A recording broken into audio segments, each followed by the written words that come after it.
Our final storyteller tonight, Mr. Buck Angel.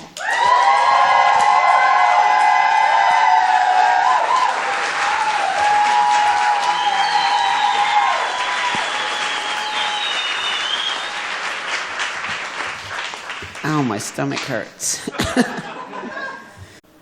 This is kind of difficult for me, but I feel like it's an important story for me to talk about. I wanted to do something funny, and then I wanted to do something, just something, and then I just thought, no, I'm going to talk about something that I haven't publicly spoken about. I went through a really horrible last couple, a year, about a year and a half now. I went through a life-changing experience, and I would say it could be equal to me becoming a man. The difficulties of me becoming a man, the physical change of becoming a man, the emotional change of becoming a man were very difficult for me because I transitioned 20 years ago when there was no internet and there weren't even, I think I was just talking to somebody, there were no even cell phones. There were bookstores though. I don't know if anybody remembers bookstores, but we had bookstores.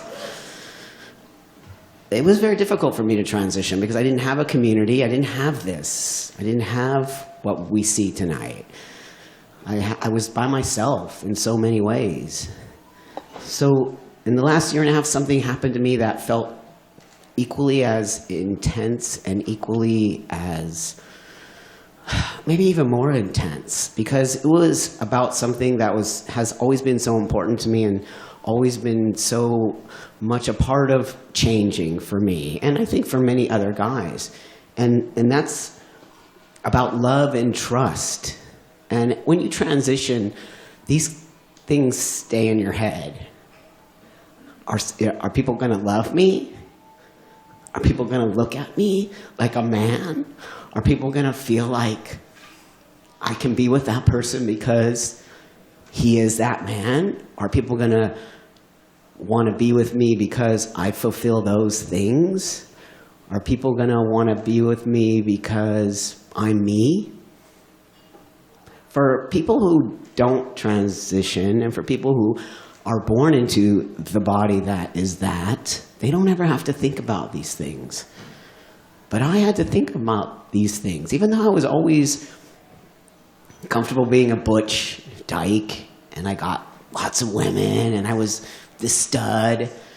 I thought I could be that same thing through my transitioning. But as things started to change for me, and my physical look started to look a little bit, I always call it like morphing. It looked weird to me. It didn't look right. I thought, there's no way anyone's gonna want to be with me sexually or want to be with, or fall in love with me.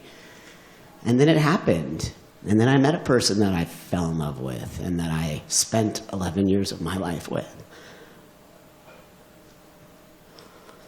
And then that person turned on me. And, you know, I'm not going to go into the details because it's not important. It's not important. But what's important for me to talk about here today is trust and love. And when somebody turns on you and uses your transition as part of a way to get back at you or to get you, and it's so damaging. You can't even believe unless you've experienced it. You just can't. Because that person tells you every day, you're a man. You're the man of my dreams. I love you. We're going to spend the rest of our life together. And then one day, I'm in court. I'm in the court in Los Angeles, California. And I'm sitting in my suit with my amazing lawyer, looking at the person I was with for 11 years, sitting in front of me, saying to the judge, that is not a man, that is a woman. That is a farce. That person has a vagina. That makes that person a woman. And I just couldn't even believe what I was hearing. I couldn't believe it. that trust had gone out, just done. I looked at a person who was so angry and so not the person I was with. They had disappeared. And I had to immediately tell myself that this isn't real. This is not happening to me, and this isn't real. And I could see that this person wanted to damage me. I have worked so hard to be this man. I have worked so hard to be so comfortable in my body. I work so hard that I get naked and have sex to the world and feel so comfortable with myself and feel so awesome about myself and feel so much love from the world. But this one person sat in a court of law and looked at me and said, "That is not a man. That is a woman." And it was the most hurtful thing anybody ever said to me. And I've had many hurtful things said to me, many. But that was the thing that crushed me. And then I said, no way. I am not a victim. I am a fucking survivor. I have gone through so much in my life. There is no way that a person is going to say those things about me and win. There is no fucking way. And it just came out. And I just became a fucking animal. And I said, no, you are not going to do this to me. And I fought back. And I went to the trials, and I sat in the seat, and I looked at the judge, who happened to be a fucking woman, by the way. Thank you very much. When I walked into that court and I saw a woman, no problem. Obviously, I can handle guys. But a woman is just going to have a little bit more sensitivity to some issues. And when she was wearing green nail polish, I said, thank you very much, my friend, because we are about to kick ass. And we did. We kicked fucking ass. We fucking won. That judge came back and said, nope, I disagree with you. I disagree with you. That is a man. You married that man as a man. You spent 11 years with that person as a man. You called him a man. And when my attorney decided to play my documentary in the court of law, Exhibit 28A, I remember what exhibit it was, and she pressed the button, and that person was on my documentary saying, that's all man to me. I married him as a man, and I thought he was a man, and he's more man than man. And I was like, thank you very much. And I walked out of there, and I felt to myself a sense of relief. I still felt very sad. I felt a sense of loss, not for that person, because I had already let that person go. I had to let that person go, or else I would have never won. I would have been emotional and disconnected and not focused, the kind of man that I am. And I thought, I'm never going to find love again. I hate love. I hate it. Fuck love, fuck trust, fuck all of it. I hate it. It's disgusting. I don't want it. And then that other person is saying, yes, you do. You fucking love it, dude. You want it. You want to find that person.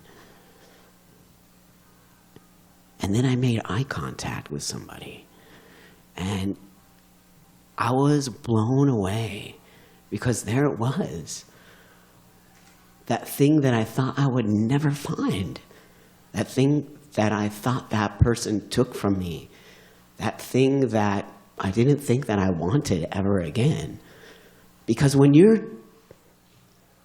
that's taken from you after 11 years, when that's taken from you so abruptly and so hurtful and so nasty and so mean, you just don't want it again. You don't want to play that in that fire. You don't want to. But when I made eye contact with this person and I saw, oh my God, shit. no, don't do it to me. There was no turning back. And I got sucked in. And that person invited me over to have coffee. Coffee. And I'm like, yeah, is that a code word for make out or something? I don't know. I haven't been on the scene for 11 years. So I don't really know how things change. And I'm like, okay, I'll have coffee. That sounds like fun. And I remember going over and we're going to have coffee. And there's that intense, amazing, flirting, sexual, awesome energy. But it's just that. And I'm helping this person cook and do some stuff that they're doing at the house. Full on flirting, intense. I'm sweating, trying to be real cool about it. Hiding my boner, like totally being chill. Like, this sucks. I feel like a 16-year-old right now. I'm like totally like premature ejaculation. And I'm just like, And then something got spilled on my shirt. Yeah. Something really actually did get spilled on my shirt. So guess what I had to do? Take it off. Yes. I had to take my shirt off so they could clean the spot. So I took my shirt off.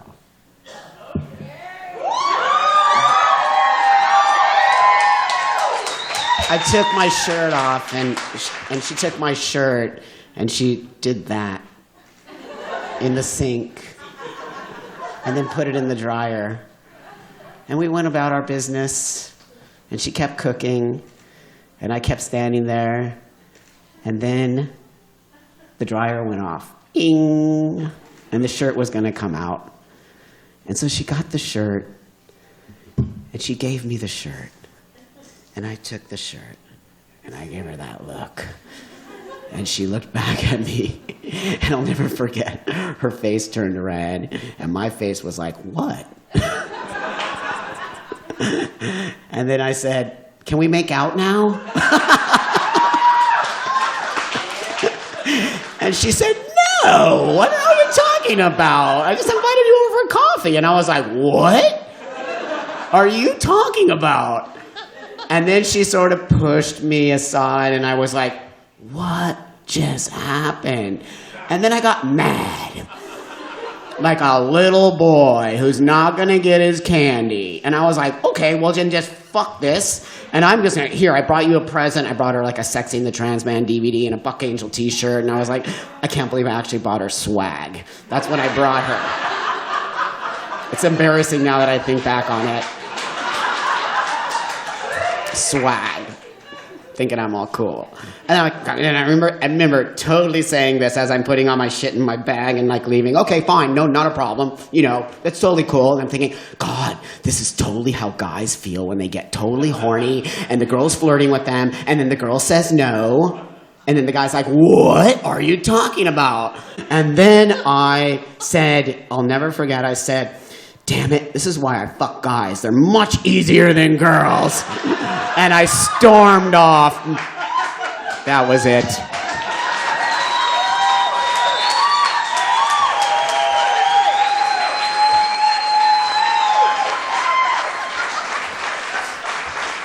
Buck Angel!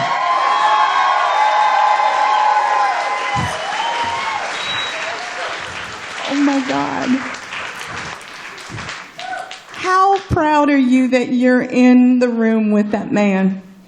He's an incredible human being.